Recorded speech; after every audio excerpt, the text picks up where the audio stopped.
we are pushing Poilievre, we, the People's Party of Canada, we are pushing Poilievre to the right because the tendency of the Conservative Party is to be in the central left. Actually, I was part of the Conservative government. I was elected under Harper in 2006. We had a minority government. 2008, another minority government. And in 2011, oh my God, we had a majority government. So I said to myself, we will be a real conservative government. We will do the reforms. And no, Harper was looking at the polls and he wanted to be reelected with a majority. So, and at that time, we must say that Harper did the biggest deficit in the history of our country during that time as a majority government. So I believe that we will get rid of Trudeau, and that won't be me who will be the next prime minister. But that being said, if we want the real changes, like you said in the beginning, Pierre is afraid to say that there's only two sexes. He's afraid to say that transitioning does not exist. You know, a little girl cannot be a little boy, and a little boy cannot be a little girl. That's basic. He cannot say that. He cannot say that he will withdraw from the Paris Accord. He's saying that he will, repeal the carbon tax, but he will impose more regulations and maybe another tax to fight climate change because he believes in the Paris Accord. It's always such an honor to have Maxime Bernier, leader of the People's Party of Canada, join us on the Empower Hour. Maxime is a former Conservative MP and cabinet minister in Harper's government, but in 2018 he formed the People's Party of Canada after realizing that the Conservative Party of Canada was too intellectually and morally corrupt to reform. As leader of the PPC, Maxime firmly believes in the four founding principles of the party: freedom, responsibility, fairness, and respect. Maxime is well known as a dependable politician who isn't afraid of speaking the truth, and he has a heart for ordinary Canadians who feel their legitimate concerns are disregarded by elected politicians and their parties. He's dedicated to making Canada a place where citizens can thrive and achieve their dreams, and he envisions a bright future where the government puts the needs of Canadians first instead of trying to please other countries, global organizations, and global agendas. Maxime continues to be a voice of reason as he courageously speaks out about issues that are dividing and undermining our country, and we are so grateful that he's joining us today. Will you all please help me welcome the leader of the People's Party of Canada, Maxime Bernier. Maxime, thank you for joining us and welcome to the Empower Hour. I'm very pleased to be with you. Thank you very much. And I can tell you that you're doing the fight for our culture, for our country. And I'm a proud member of Action for Canada. So thank you for the work that you're doing. And I try to do my best also on the political scene and pushing for the right ideas and try to win that battle and changing the country for the better like it was 25 years ago. But yes about what happened in Europe, that's the big news. That's very interesting. And for us in Canada, as you know, we are always following a little bit later what happened in Europe. And the populist movement is very live in Europe, in France, in UK, in Germany. So I believe that it will come to Canada sooner than we thought. And we are here, the People's Party, fighting for our country and fighting for Canadians. Right. And I just, before you came on, I was giving a big shout out to you because it truly has been, I mean, you've mentioned before the last time we had you on the show that you weren't necessarily anticipating at the next election that you were going to win by a landslide and become the next prime minister. But the very fact is that you've been on the front line of the right ideas, and that together we have changed the conversation that the Conservative Party has been neglecting to have. And if they wanted the votes, I was looking at, maybe we can start by that actually, because I think that's pretty big news. In Toronto, of course, the St. Paul's by-election just took place. And it was interesting to see, a lot of people have been worried about splitting the vote, for instance. And what they need to understand is strategy-wise, if you keep voting party lines, you're going to get what you vote for. And we could see that Pierre Poilievre, Andrew Scheer, they would never talk about what was happening of the sexualization of our children. They wouldn't talk about the Conservative Party being infiltrated by Liberal members. And so the issues that were important to true Conservatives have just been pushed to the side, and we have felt helpless to have anybody to vote for. And then the fear for a new party like yourself developing as well, how can we vote for Maxime Bernier?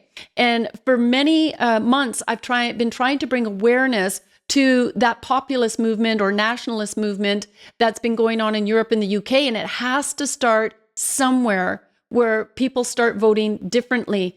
But just before I hand this over to you, I want to mention that the Conservatives in the Toronto St. Paul's by-election, their votes were 15,555 compared to the Liberals, 14,965.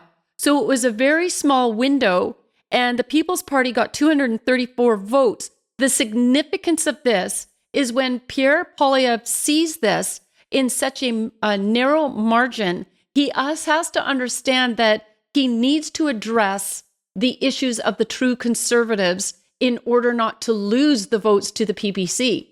But he needs to be genuine about them. And that's that fine line of what we're seeing. So give me your perspective on this. Yes, you are right. We are pushing Poilievre, we, the People's Party of Canada, we are pushing Poilievre to the right because the tendency of the Conservative Party is to be in the central left. Actually, I was part of the Conservative government. I was elected under Harper in 2006. We had a minority government. 2008, another minority government. And in 2011, oh my God, we had a majority government. So I said to myself, we will be a real conservative government. We will do the reforms.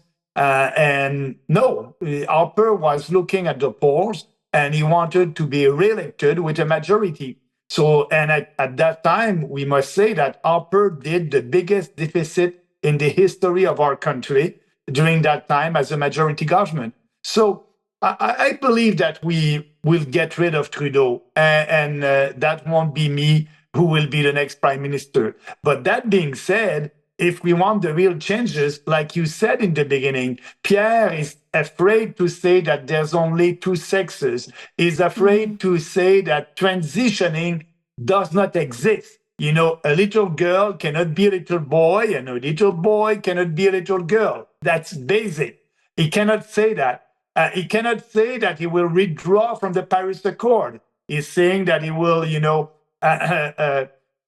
repeal the carbon tax, but he will impose more regulations and maybe another tax to fight climate change because he believes in the Paris Accord. So same thing on immigration. And what is happening right now in Europe, Tanya, and you know that like me, all these populist parties that are growing, it's because they are speaking about the real issues. And the most important one is mass immigration in Europe. And that's why they're growing. And as you know, in France, Marine Le Pen can be the next president of France. So she was, and she's still speaking about against mass immigration. That's an important policy for her and for a lot of these populist parties in Europe. Here in Canada, that's part of our platform. We are the only national political party that has the courage to speak against that and for Canada and for Canadians and preserving our culture, our history, our values. So Poilievre won't do that. So Poilievre must understand that the People's Party is there. We will grow. We may have a couple of seats at the next election. Or if we don't have any seat and we grow from 5, to 6, 7, 8, we will become more influential. And the good news, Tanya, it's a news because we received a call about 2 weeks ago from the commission, the National Debate Commissions. That's they are the people who are in charge to do the national debates during the general national election. So they said for the PPC, we needed to have 4% of the vote at the last election. We had 5%. And yes, we will be participating in the national debate. That means that will give us more visibility before the debate, during the debate, and after the debate. That means that I will ask questions to Poilievre. I will be sure that people understand that Poilievre on these important issues is a fake conservative. Poilievre is a follower, is following the public opinion, and is not leading the public opinion. That's the opposite of us. We decided to speak about mass immigration when it was not popular because we have a strong vision for this country and we want to preserve this country. So yes, the fact that we are there, that's a strong incentive for Poilievre to do the right thing. And if he's not doing the right thing, we will shame him. Well, and I think that there's a lot of leaders right now around the world that are looking at what's going on in Europe and the UK, and they're taking note. I mean, this global agenda is crumbling. It's falling apart. Macron was one of Trudeau's closest allies, and that's putting it kindly, I think, as far as their relationship is concerned. But, he's got to be worried. I think he's so arrogant that he thinks that as a dictator, he's already won this battle because he's had control of the military and the top police. But more and more, there's a groundswell within the police as well that are acknowledging, a love for their country. And I want to encourage the police and the military. I mean, countries didn't fall into tyranny only if the military and the police stood on the side of the people rather than this dictator, this traitor that we have right now in government with his little cabal. As far as Mark Miller is concerned and the Attorney General, it's really, really concerning for many people. But I believe they're going to fall. I think there's good signs of that. And the fact that they're watching what's going on in Europe and UK, they're not dummies. They see as clearly as us. Pierre Poilievre sees that, and he really should take a note. He should see that these individuals are winning because they are not wimps. They're talking about the issues. They're ferociously standing up like warriors for their country. And then just so our viewers understand, you have gone through so much criticism and opposition, but so did Marine Le Pen. Geert Wilders has lived under security, I think it is, for over 2 decades. He's got, I think, something like 23 fatwas and against his life, and those are threats from the Islamists to murder him. And this is what individuals are willing to do for their country. It's like, are you willing to die for your country? These people are. Maxime, you've been on the front line of this, and we've got some very dangerous people in our country. Maybe that question could lead into how do you manage that for yourself? Do you even think twice about those who oppose you or the criticisms, or you just, like me, just move forward and keep going because we need to? I'm like you. I'm like you on that. I'm following you. Yes, we are strong. We know what we're doing, it's right. It is based on facts, science, and reason. And the more we speak about what we believe, the more support we will have. And that's coming, that's growing. But we will win, Tanya, but we don't know when. It's just a question of time.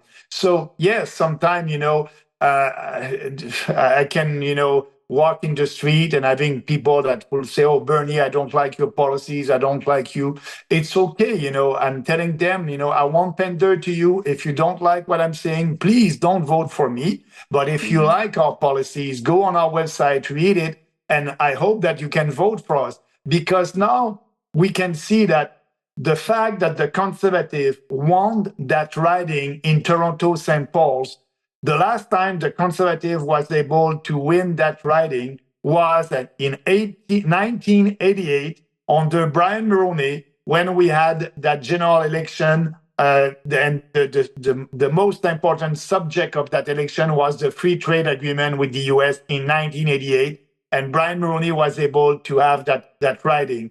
So if Poilievre, with a tiny majority, was able to have that riding, that is telling us that he will be able to be prime minister and he will be able to have a majority. So for people out there who are saying, enough is enough with Trudeau, now you have an opportunity to vote for your values, to vote for the PPC, to be sure that our ideas will be debated. And, we need you because we need to influence Poilievre and these establishment politicians. So I strongly believe that Canadians need the PPC and we need your support and your vote. So it's a question of time, and I'm not afraid. I know that what we are doing, it's the right thing. And, the time will be on our side. We are on the right side of the argument. We just need to be out there. And that's a nice opportunity that you're giving me to speak to your viewers and to your members.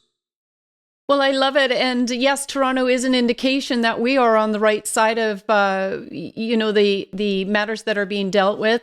And the Conservative Party began to parrot your ideas. They use much of the terminology now that you've been using years prior. And so that's where that influence is. I was talking to Rocco last week, and we were talking about our case. We're going to be filing the new notice of civil claim finally in the very near future. We've been waiting a while to do that. But in the meantime, I've said I trust the delays as well, because things in the courts could change. We're coming up with a lot of evidence to prove that the vaccines were definitely deadly. The U.S. is really on the front line of that within the courts as well.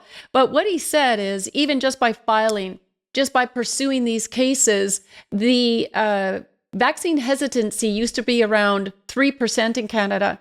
It is now 25%. Because we were willing to stand on the front line years ago and say, don't take this, it's deadly. And in the background, thanks to Ted Kuntz at Vaccine Choice Canada, also for their great information on childhood immunizations that are literally killing children and causing horrendous disabilities. And so we've made much progress from where we are. And so people just need to understand that sometimes progress doesn't look traditionally the way you thought it would. And so what Maxime has been doing with the People's Party, we need to be very grateful, because he's brought us from 3% understanding to 25% understanding and beyond that. If I can put it in that context, to do a comparison to the work that you and the party have been doing, Maxime. So thank you for that. Thank you, Tanya, but it was a teamwork. As you know, we were working with all the freedom fighters across this country. Yes. And you're right that we are influencing the public opinion. Our goal is to move the Overton window. And when you said, Poilievre is starting to speak a little bit like me, yes, it's a good news, but he does not do that by conviction. And he's just saying that, knowing that it is more popular, but I don't trust that he will do something. I was part of a majority government, and at that time we had a lot of reforms to do, and Harper didn't do any reform. Actually, Harper was a good manager of a big, fat government. So Poilievre now, because of you, because of me, because we are pushing the envelope and pushing our ideas out there, the more and more people can see that the real common sense is on our side. And Poilievre is doing polling, and I must say that because I want to be reelected. But saying something and acting on something is very different. So we will always be there to push him, and that's why we need the support of Canadians to be there and to grow as a new political party. Like that, all these establishment political parties, including the Conservative, they will see that, there's another option over there, and I may, take that in account, because if I want to stay in power, that's important, more and more important for Canadians, what we are saying. Right, and I would take that back again to, if people look at the genuineness from the hearts of Marine Le Pen, Geert Wilders, Nigel Farage is really stepping up and gaining support. Milei, the leader of Meloni, is it, in Italy? They are passionate about what they're saying. And a lot of them are also very much supporting the Christian Foundation. Christian nationalism is becoming the name of parties and, throughout Europe and the UK as well, because it doesn't, I've always said that you don't have to be a Christian to live in Canada, but you have to understand that what our founding fathers gifted us with biblical Christian values, those were embedded in our government. Those form our laws and our values. And it is the only system of governance that offers you freedom and democracy. And so that genuineness is what Pierre Poilievre is lacking. And that's what creates a concern, because under pressure, what will he do? The Muslims are coming in and lobbying government. They're providing funding. They're doing bribery, as far as I'm concerned, and manipulating the government into complying with them as a squeaky wheel. And so we need a real man at the helm. We need somebody that is absolutely courageous. And Maxime, you were on the front line. Now, you mentioned polls a moment ago, and just before you had come on, when we were in the production room, some of us were chatting, and we said, yeah, where are these polls coming from? I've never been polled as to who I would vote for. Who's behind the polls that are out there? Yeah. Same thing also, maybe because I'm not watching the mainstream media or things like that, but I never receive an email or something like that from a corporation that is doing that are doing polls. But that being said, you're right. It can be manipulated. But what you said about radical Islam and political Islam, Pierre Poilievre won't speak about that. He won't speak about that. And we, the People's Party, and I said that a couple of times ago, long time ago, that yes, we must fight radical Islam and political Islam. That's not in line with our values. And I said that every culture are not equal. Poilievre won't say that. But when I'm saying that, I can have the support of a Canadian from Chinese origin, because that person decided to come here for our freedom, for rule of law, and they decided to come here to share our values and to participate in our society. So by speaking like that, I'm speaking for Canadians and for immigrants who came here to be part of our society. So let's fight for our values, and knowing that political Islam is not in line with our values. And that's one of the major topics right now, is because we know our government has been infiltrated by Islamists at all levels of government. There's even chatter about the Liberal Party having at least a dozen people in there that are from the Muslim Brotherhood. Trudeau just appointed a Muslim as the head of the Federal Human Rights Commission, and he is an outright anti-Semite. He spews hate against the Jewish community. It's like, how can you appoint somebody like that to such a position of authority? Our Attorney General is an Islami Muslim, and one of the things Marine Le Pen just courageously came out and said, she's going to work to remove anyone with dual citizenship. And I think that's just good common sense. I repeatedly say in the show, how many nations that are living under oppression would have a white Christian woman in their cabinet? And none. So why are we entertaining foreigners to sit in government?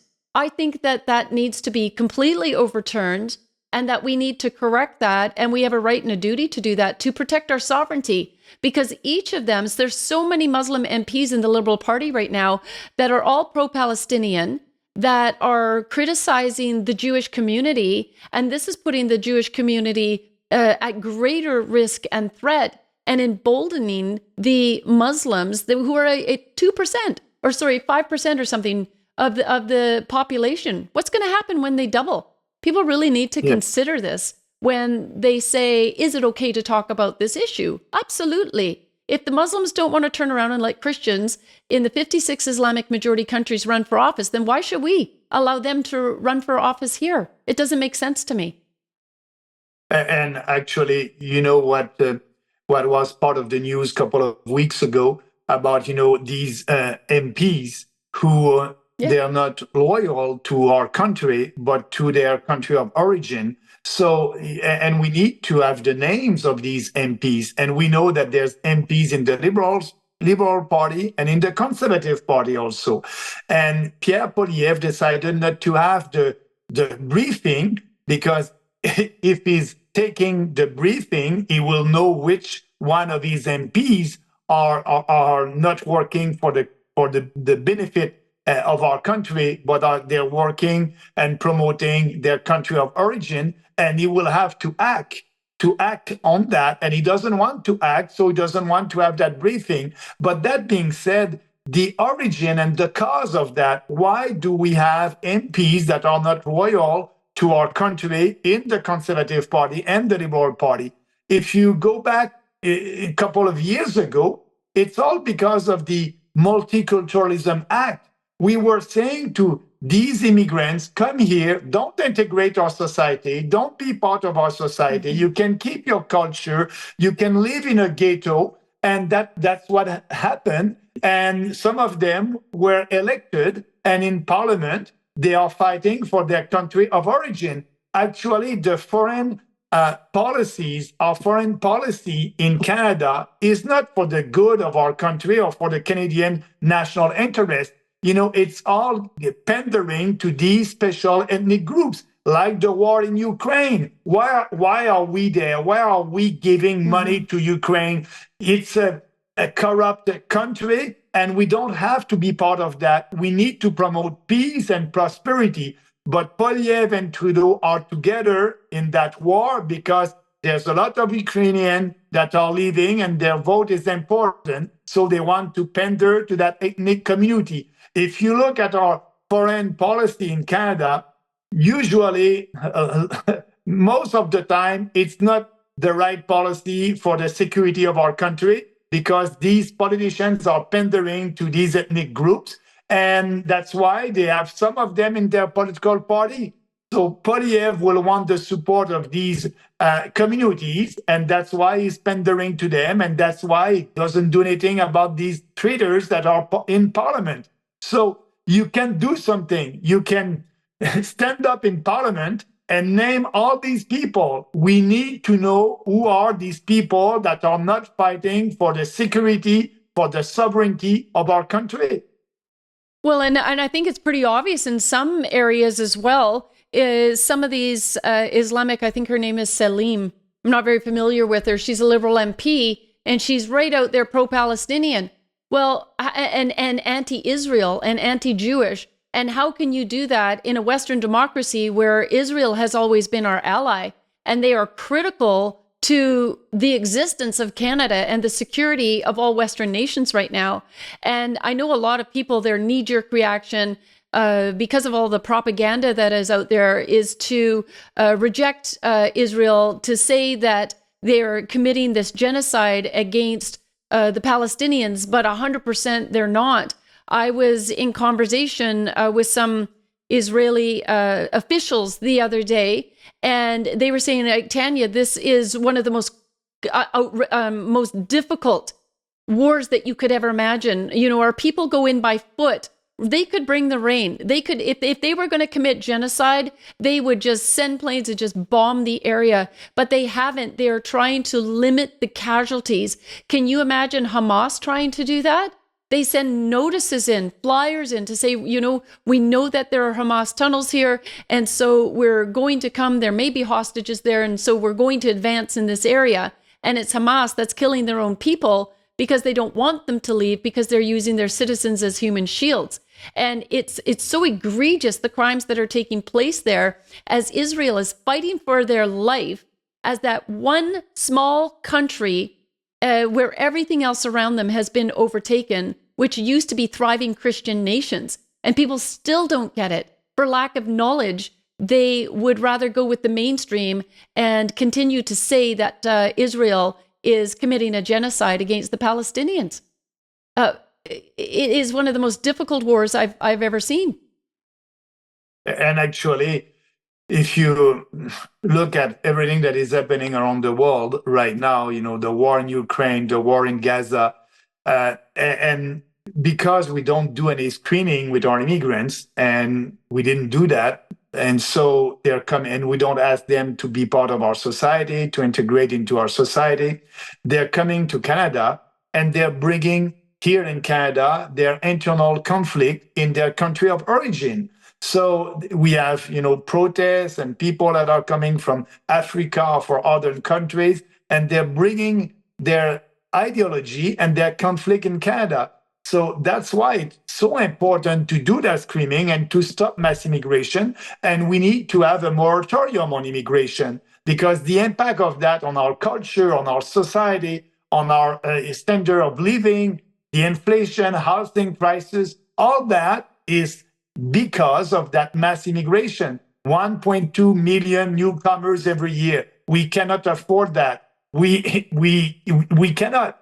And actually, if you look at the growth of our population last year, and it was about 3.2%, but the growth of the population in Western countries, in the OECD countries, the average growth of their population was 0.6%.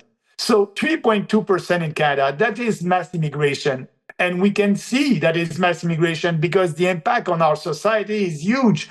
We are poor, we have more and more people. Our GDP is growing, but our GDP, the gross domestic product per capita, is going down. So we are poor, and people know that. So we need to stop that. That's having an impact on everything. And that's why it's one of the main subject for us as a political party. And they're I'm so glad, to hear that we align very, very closely on this issue, because I think it's very, very important and critical to Canadians. And because they've done this job of saying we're a multicultural nation, we're a post-national state with no core identity. I mean, this is what you get if you don't speak out against it. And we've been so conditioned to be nice. And this is a time we're at war. We're actually literally, Trudeau has commenced war against the citizens of Canada, and they are using this invasion of immigrants and migrants to flood Canada to increase their voting power. And they won't be able to vote in the next election.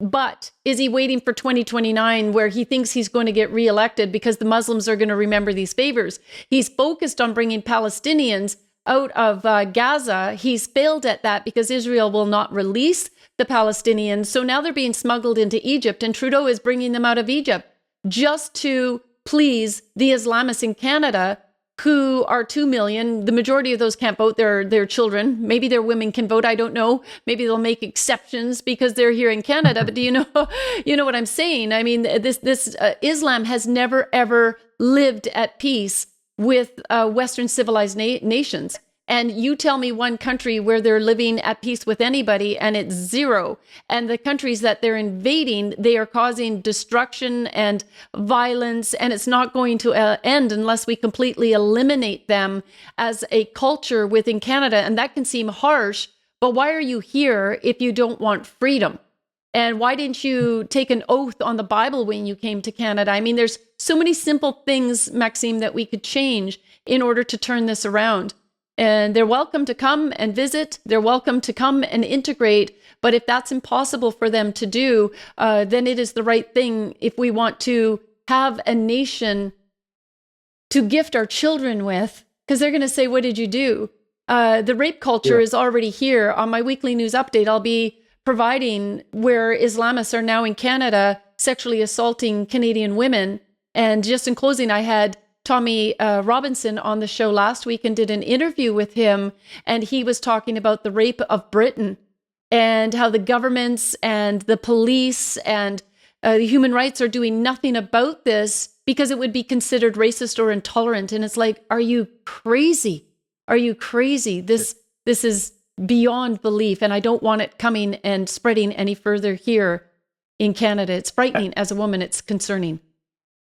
It is. And also, we have legislation in our country, and nobody is, everybody must respect the law. And what is happening right now, so you have, prosecution that must go on, and we must give the police all the resources that they need. Safety is important in a democracy. If you cannot be safe in your country, you cannot be a real democratic country. So safety must be the first priority of a government. Your people must be safe. They must be able to do what they want to do. And we must be tough on crime. And we are not right now in this country. So if we want to regain our country, like you said, we need to do that fight, that cultural fight for our country, fight for Canada, fight for ourselves, for our values. And like we did during the Freedom Convoy, we were there, we did that fight together. And, that was a successful, peaceful protest. And the violence came when Trudeau engaged with the peaceful people that were there, and I was there. But we Canadians decided to let's go to Ottawa and show to the Trudeau government that we're fed up with these draconian measures, and we were able to bring the change. The change came just after that. It's the same thing for immigration. We need to be out there. That will be Canada Day, the 1st of July. I will be in Ottawa, celebrate that. And it's a time to celebrate, to be proud of to be Canadians. But don't forget, we cannot trust these establishment politicians to bring us where we want to be as a Canadians, in a safe country, a country that will have sustainable, responsible immigration, a country that will do the screening of their immigrants, a country that will have a smarter government in Ottawa that will respect our rights, lower our taxes, give us our freedom back. So we don't have that right now, and I don't trust Poilievre to do that. Poilievre will be, I believe so, a better government than Trudeau. It's easy to do after everything that Trudeau did, but we need to push him, and you can count on me. I'll do that. We're going to be the insurance policy that Poilievre will be honest, and Poilievre will take the right path to be sure that we will be freer and more prosperous in our country. Amen to that. Yeah, when you're talking about Trudeau, I mean, the bar has been set so low. It's not going to be hard for him to make the advancements, but we're hoping for major advancements that Poilievre and the Conservative Party will accomplish, but it is literally not going to be without Canadians writing in and expressing their concerns and really lobbying government hard at all levels of government. Somebody had asked a question here. I'll just do a couple. It says, Trudeau promised to bring in a proportional representation political system, but he never delivered. Where do you stand? I forgot about that, actually. Where do you stand on that issue? Yes, we are for it. Actually, we need to look at it. It will be, we had 5% of the vote, but we don't have 5% of the representation in Parliament. That would be good to have more proportionality in our electoral system. Actually, yes, I'm for that. But, I don't trust Trudeau and Poilievre to change our system, but it will be a better representation of our country if we will be able to, because I believe that we will be able to be in Parliament, but because if you look in Europe, they have an electoral system in every country that is giving proportionality. It's not the first past the post, except in England. But that being said, we don't have that in Canada, and it's easier for them to have populist candidates to be elected in Parliament. For us, it's a little bit more difficult, but I can tell you it took 20 years for the Green Party of Canada to have more than 1% of the vote. We did that in our first year. It took 27 years for the Green Party of Canada to have their first candidate elected, Elizabeth May. It won't take 27 years. I'm ready for the long run, and it will be maybe at the next election, maybe at the other election in 2029. But we're going to be there to do that fight. And that's why, you can count on us to fight for what we believe until we win that battle. Right. And yeah, that's the stick-to-itiveness that you're going to need as you build your party. So when you're, what is the standard or the process for individuals to be vetted to run as a candidate in the PPC? And is the door still open there? I mean, we're over a year away until the election. How does that work? Yeah, the door is open, and we are looking for candidates for sure. Up to now, if I'm right, we have about 130 candidates selected and approved. We will need to have 342 candidates. Our goal is to have a full slate of candidates during when the election will start. And right now, if you're interested, you can go on our website, peoplespartyofcanada.ca, write an email to us. The process, we will send you a questionnaire, and after that, we'll have an interview with you. And after that, we will do a background check, and so criminal check and a background check, and we'll have a discussion about your values and if you share our platform. Because, as you know, we won't change our platform. If you're ready to do the fight and to fight for what we believe and our vision of this country, come with us. You are welcome. And yes, and you can. I believe that at the end of this year we'll be able to have around 200 candidates selected. So we are in the process. It's not too late. If you want to know more, go on our website, read our platform. If you agree with that, you can be a member, you can be a candidate, you can donate. And yes, this party will be ready for the next election, and every Canadian will be able to vote in line with their values, to vote for the real common sense and the real conservative party that is fighting for freedom. And because we will have a candidate in every riding. So that's our goal, and that's going well up to now. Right. Good. Yeah. You need to have some strong traditional conservative values in order to run for the PPC. This is no longer, they're not a big tent party. The Conservatives have worn out the big tent party, and it's brought in a lot of socialist agenda into the core of the party, and that's caused a lot of upset. There are so many people that are going to vote Conservative because they want to get rid of Justin Trudeau, and it's no way to run an election, but I understand it. I mean, I've got to say, I'm very happy that the Conservatives won that seat that was held for 30 years.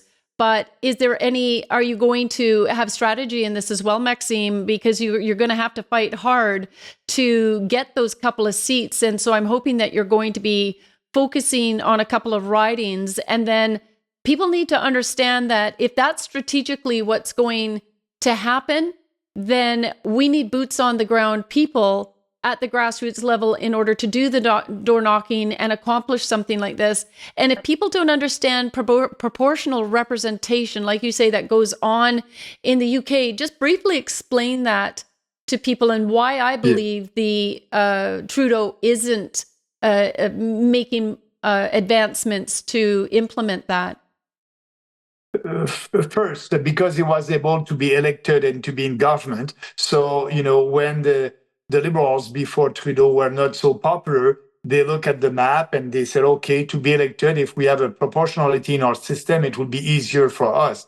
So Trudeau came as the leader. And after that, they were able to have more support. And now they're not speaking about that. The Conservatives are not speaking about that also. But like in Europe, if you have 2 or 3% of the vote, you have a representation in Parliament. So if you don't have anybody, it's not the first past the post like here. That's a big disadvantage for a young political party. But like you said, we will focus on some ridings, but we will have candidates all across the country. So if we grow from 5 to 8, 9, 10, that's a big progress, because like I said, it took 20 years for the Green Party to have more than 1%. If we can do that in our third election, and I hope that we will be able to have somebody in Parliament. But the goal is to send a strong message to Poilievre, and there's no splitting the vote at the next election. People will be able to see that Poilievre will be able to be in government. There's no splitting the vote. Poilievre is the one who's splitting the vote. He's splitting the Liberal vote to be able to please to a lot of people in the big cities like Toronto, Montreal, Vancouver. So he is splitting the vote, and that's why he's not speaking like a real conservative. And when he's speaking like a real conservative, it is not with conviction, and there's no policies under that. It's just words. And when the election will be done, and if he's a prime minister, I doubt that he will do that. So that's why I believe that Canadians need us to push him in the right direction. Yeah, because they've got traditional values still on their website as far as their commitment.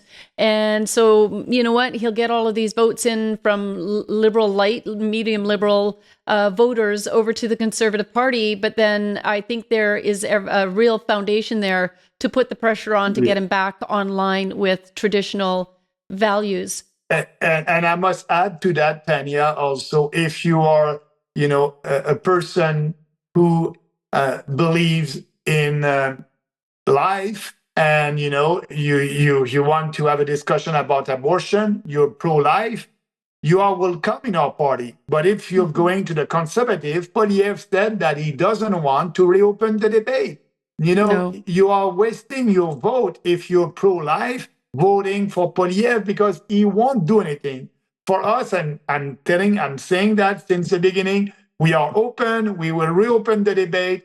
And, late-term abortion is a murder. We need to stop that. And yes, I'm welcoming pro-life people in our party for sure. And we will fight for life. And that's the big difference also with us and the Conservative Party under Pierre Poilievre.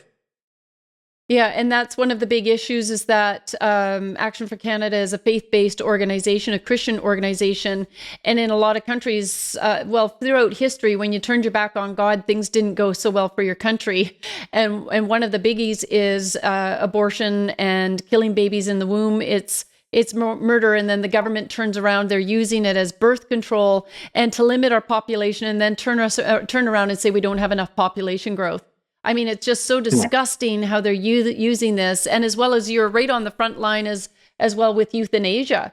You don't agree with euthanasia as a party.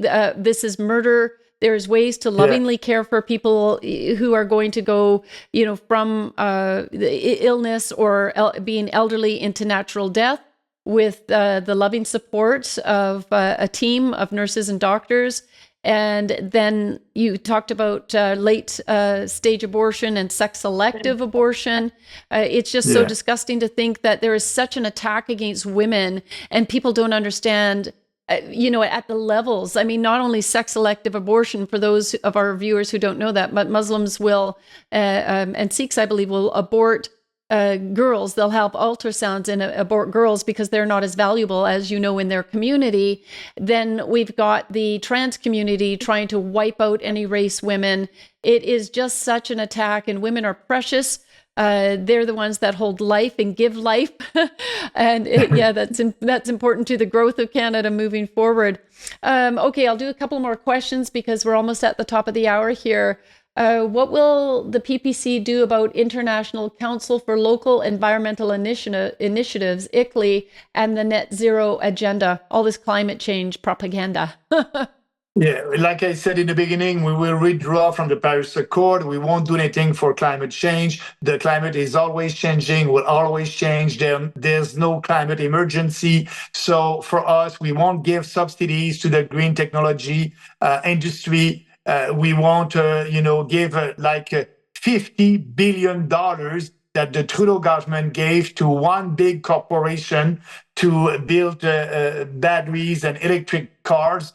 It's a waste of our money that we don't have. And Poilievre was silent, didn't say anything against that, because he's pandering also to the green industry and green technology. So short answer, nothing. The climate change will change. We cannot control it. Let's work on big improvement on the environment, like clear water, clear air, and concrete things, actions for the environment.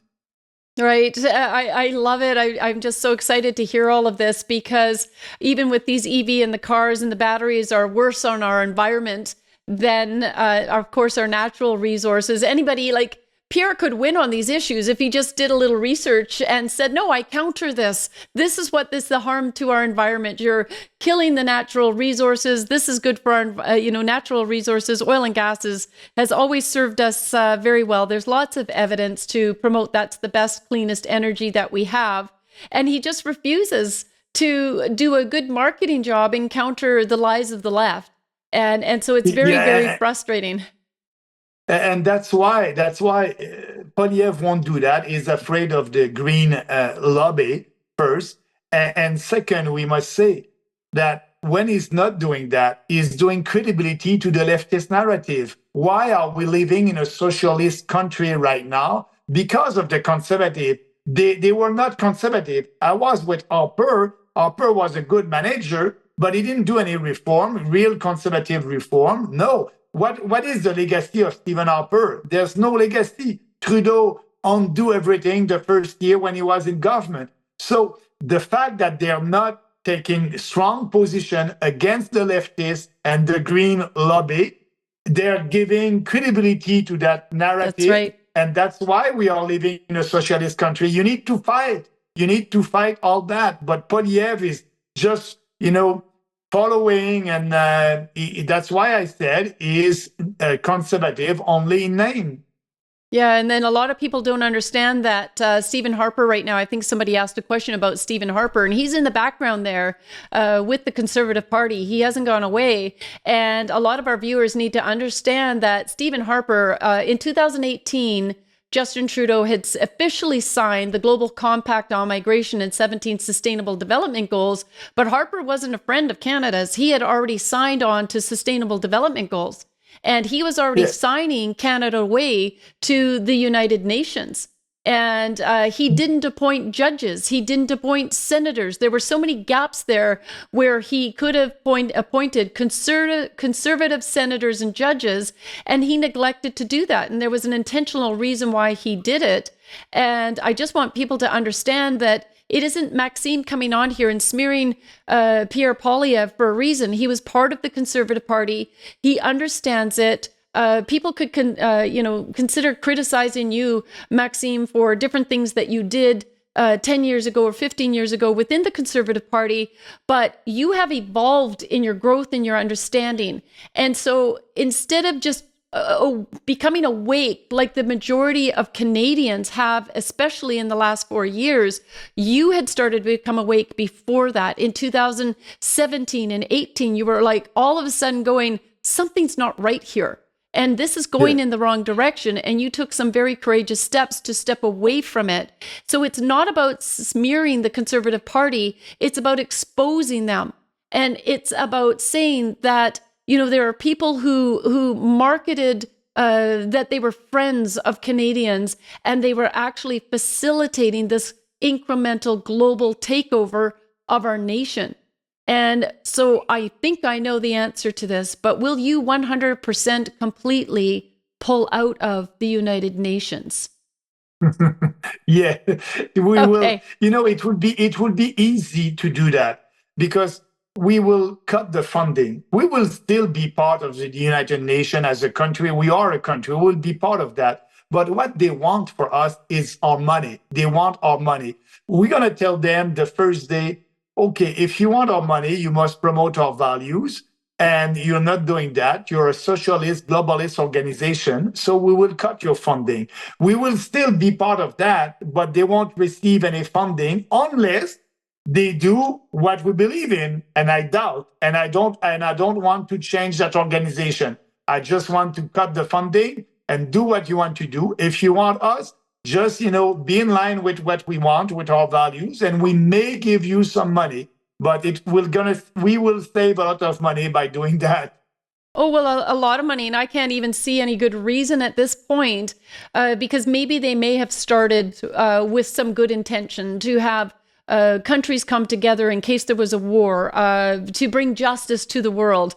But I think there was this nefarious the underbelly of the United Nations. I think there was always a rotten system that had the potential of developing, and unfortunately, that rotten system has been watered and has grown, and then it's been infiltrated by the Islamists as well, and now they're a third Sharia compliant. So the Muslims are also having a huge voice in the direction as they do all of their negotiating and making all their deals, whether it's regarding oil or territory. And now the United Nations have become very submissive to the Islamic demands. And so people have to really understand what's going on at the United Nations level. They are an unelected body. The World Health Organization, I don't care what medical treaties they sign, they are worth nothing to Canadians if they are in violation of our Constitution. And that's where we stand. Will you revoke the Global Compact on Migration agreement? Absolutely. Good. We won't sign that agreement, and we will withdraw if the Trudeau or the next government is signing that. We don't need them. We have, doctors and experts here in Canada. The UN with the World Health Organization and the Paris Accord and all that, the goal of the UN, the long-term goal is to try to have an international government, a body with non-elected people that will tell countries what to do. We don't want that. They have that in Europe right now with the European Commission, and it's not working. UK said, Brexit, we are out of that. We want to keep our sovereignty. Actually, Margaret Thatcher was right, because when they tried to create the EU at that time, she said no, no, and no. She was right, and now the UK did the right decision, and so that's great. But we have an example of a supranational government in Europe that is not working. What the UN, their end goal is to have a kind of a supranational government on this planet. We don't want that. We are sovereign. We're going to keep our sovereignty. We're going to withdraw from these treaties, the pandemic treaties, the World Health Organization. We don't need that. And all the money that we are giving to the UN will cut that. Oh. But yes, we are a country. We are a nation, a proud nation. We will part of the UN nation. But I said that organization is a dysfunctional organization, and we won't try to fix it. We will just stop to give them money. Yeah, that's perfect. And the Global Compact on Migration was being, I think, mixed with the medical treaty, but that will be abolished as well. Shut down immigration, deportations. I mean, there's going to have to... Moratorium on immigration. Yes. We need to do that for a couple of years because the impact on our standard of living is so huge and everybody is poor. We need to have a moratorium on immigration. And yes, for the illegals, like the students in PEI and all across the country, that they don't want to leave the country after their permit, they have a temporary student permit. And usually after that, you go back to your country. Now they want to stay here. They're doing some protest. And the federal government and Poliev, both of them are ready to give them permanent residency. We need to stop that. We have legislation. They must respect our legislation. And you know why? Giving a gift to these students that are not respecting our legislation, saying, "Oh, it's okay. That was a temporary permit for you to study here, but if you want to stay, let's stay." The impact of that will be huge. Everybody will come here. They will do the same thing. They will protest, and knowing that the federal government will give them a permanent residency. So if you want to be a permanent resident, there's only one way. That's the legal way. And don't try to be a permanent resident by, using the road of international students or foreign workers. No, it must be deal as if you want to be a permanent resident, you must ask that in the beginning. So that's why we need a moratorium. And yes, a deportation of these illegals that are here illegally. Right. Excellent. And this is not a compassionate thing that Trudeau or Pierre Poilievre are coming into agreement with. I mean, the gift, as you mentioned, of these students coming to Canada and receiving this type of education is so that they can go back to their countries and create something beautiful there. Fight for the democracy as we are here. And so they're doing all this pandering to the Khalistani Sikhs, to the Muslims, to the Chinese, and they are destabilizing Canada. They're destroying our nation from within. And somehow we have to get a system in where those minority groups can no longer, that there has to be policies, legislation passed. I would even think that it's already in our Constitution, because they're dissolving our Constitution, our charter, the fabric of our nation, by allowing immigrants to dictate the direction that our politics will go. We are a joke around the world as far as our immigration policies are concerned. The Khalistani Sikhs have come here. They have the second largest Vaisakhi parades in the world are held here in Surrey. We have the second largest Khalistani Sikh population. We have Khalistani extremists. The temples have been taken over by extremists. They're there saying they have machine guns within the Surrey temple here. How do you think that makes Canadians? The rate of rape and crime in Surrey, Delta, Newton has all gone through the roof. And these dirty dogs in politics want their vote. Is like, why don't you stand up against it? Why don't you make sure that you start making it difficult for those individuals to function? Shut down all manifestations of Islam in Canada. There is so much.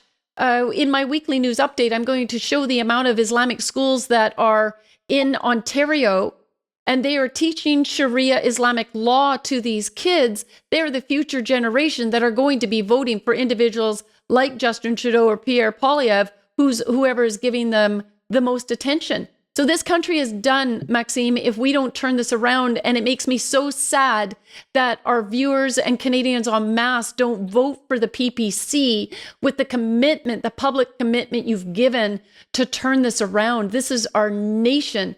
This is the safety and security for our children that is at risk. And anyways, just again, so grateful to you and your courage of standing on the front line of this and being able to sacrifice so much, because this is a sacrifice, for you and for your family to be battling, traveling, fighting this war and speaking the unspeakable right now. But so many more Canadians are behind you than you know. And I just hope that that will reflect in the polls come 2025. Thank you very much, Tanya. And also, I want to thank you for everything that you're doing with Action for Canada. And, I'm following you, I'm following your work, and that's inspiring me to go on and continue to fight, because I know that I'm not alone. We have a lot of people with us. And so we will do that battle. We will win that battle together. Thank you again. I'm grateful to be on the front line with you, Maxime. Thank you so much, and God bless you. We'll see you again. Thank you. See you. Stay strong and free. You too. Yes. Amen. All right. Fantastic. We're so grateful that Maxime is doing the work with the PPC. This is, as we say, a populist nationalist movement. I hope you're being encouraged by how we're educating you on what is going on in Europe and the UK, and how that is a barometer for the future of Canada. If Canadians will be brave and courageous on the day they go to the polls, if that they will. If we could get 1,000 people within a community to do the groundwork at an election, we could really do a slam dunk. We could get a couple of the populist movement from the party into office, and then you would see in the next election in 2029 that would again increase. And this is how they did it in Europe and the UK. So anyways, stay tuned. I'm hoping for a great update next week as well, because some of these elections in Europe and the UK, well, actually, it might be the week after, will have taken place. And we'll see what's happening with Marine Le Pen having won that election, I think 31.5%. She just creamed Macron, just shamed him. And it was about time. I was so excited about it. But as a result, because they did not shut down Islam, all manifestations of Islam. And it may seem extreme to say that. You could say, Tanya, we have lovely moderate Muslims living in Canada. And yes, I know that. I know some of those beautiful, wonderful people, but it's proven that it doesn't matter. They've become irrelevant because everywhere they go, and as long as they set up a mosque, the extremists come, they take over, they have the money and the time, and it brings a nation backwards in society. So we have to go to the extreme of completely shutting them down and celebrating our own values. Where is the patriotism? And so back to Marine Le Pen, after that vote had taken place, I thought, oh my goodness, she is going to need the military on her side. And sure enough, the Muslims, I think it's a 17% Islamic population in France right now, they were hitting the streets violently and saying that they were going to burn down France if Marine Le Pen becomes prime minister. Do you think that the Muslims coming to Canada, these Islamic extremists who are growing exponentially in Canada, that we're going to have a different result once our government starts saying no to them? I'm telling you, my friends, we are at a crossroad right now where we need to make a change. And that's why Maxime Bernier is key to shutting this down in Canada. And so finally, please donate to Action for Canada. The work that we're doing is critical to the security of this country. We are really doing a lot in the background to secure our borders and as well as to protect our children. Just because I'm not coming out every week and talking about the battle in the school system does not mean that our chapter leaders are not working incredibly hard nationwide as far as pulling out the comprehensive sexuality education, or also known as SOGI, etc., from our school systems. We're going into summer, and we are going to have a campaign in September that I really hope that you'll be part of and that you'll commit to, is that we're going to take all of these SOGI flyers or Win Sex Ed or CIRC in Manitoba, whatever it's called, but we have these flyers and they're truth bombs to hand to parents as they're bringing their children to school so that they can be notified and alerted as to what their children have the potential of being taught within the education system. So anyways, again, I'm wishing you a wonderful holiday vacation, but just please be thinking about that for September. We're already gearing up for it.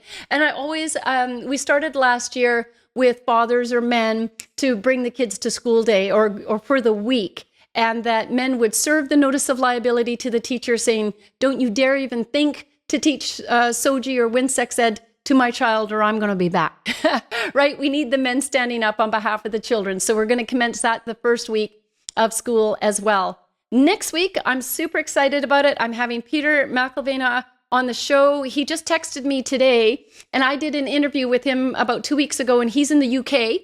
He wanted an update on what was happening in Canada.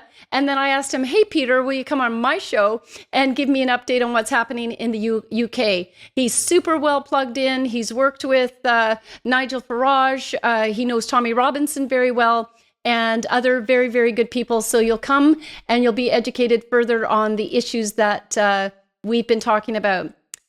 Finally, the Bible verse is from Deuteronomy 31:6. I love this one. Deuteronomy 31:6. Be strong and courageous. Do not be afraid or terrified because of them. For the Lord your God goes with you. He will never leave you nor forsake you. We definitely have God on our side. We're feeling that. We feel the momentum and the change in Canada, and we'll hope and pray that you'll be part of that change. Today, I want to leave again by playing the short clip from Tommy Robinson, with just huge encouragement to our men to once again step up in this nation en masse, and let's do some business together in overturning the tyranny. So thank you so much for joining us. Please share this video. God bless you, and God bless Canada. You were on stage promoting this documentary to a crowd, and you said, what's happened to our men? That hit my core of my heart because I thought, where are the warriors? You are a warrior on the front line and you've paid a high price for that. You know, when we say, where are the men? Just a shout out and recognition to Canadian men, to the truckers of Canada, yes, who inspired the world. You played a pivotal role in breaking the camel's back. You may not have got recognition for it. The government may not want to have accepted it. But that moment in time, when they come down and the communist laws and seizing your bank accounts and seizing all this, was a pivotal moment in collapsing the narrative of COVID. Your truckers done. No one else in the world at that time done that. You actually probably done more, Canadian men done more at that moment to challenge that lie and that narrative than anyone else in the world. So when I say remember who they are, well done and recognition to the men. It takes courage, it takes bravery to stand in the way. And you inspired people across the world to feel comfortable to talk about it. And we knew it was wrong. Today's episode was sponsored by Galatians 5:1 Freedom Coffee. Galatians 5:1 is the first freedom-fighting coffee company focused on bringing unity back into community by bridging the divide with gourmet coffee. It goes beyond fueling the fight for freedom. Action for Canada receives 10% of all coffee sales made. Galatians 5:1 offer a wide selection of coffee products. Go to Galatians51freedom.coffee to choose your own personal coffee experience made just for you. Welcome, Tanya Gaw. That's what I got to say. Look at this crowd. I'm going to thank God and God alone for the ground that I'm standing on.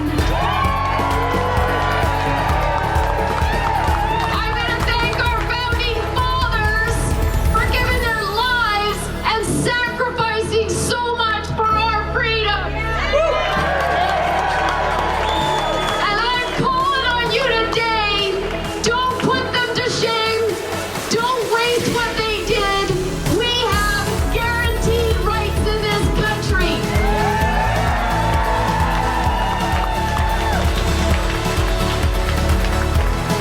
We're putting chapters across the nation. We are going to be in every town and every city, and we are going to build communities within these communities of like-minded people who are actually going to care for one another again and love on each other and give each other the help when they're down. We are going to use the teams and the people that build within chapters to support our businesses. The government's actions are completely 100% unlawful. Judgment will again be found on justice, and those with virtuous hearts will pursue it. You have a virtuous heart if you are here today pursuing freedom and righteousness. And then verse 23 comes along with a promise. God says he will turn the sins of evil people back on them. He will destroy them for their sins. I take great comfort in that because I serve a mighty living God who has allowed us to go through this season of discomfort because we as a nation had turned our backs on him and we need to get right. So I am just going to thank you so much. I'm going to say God bless you and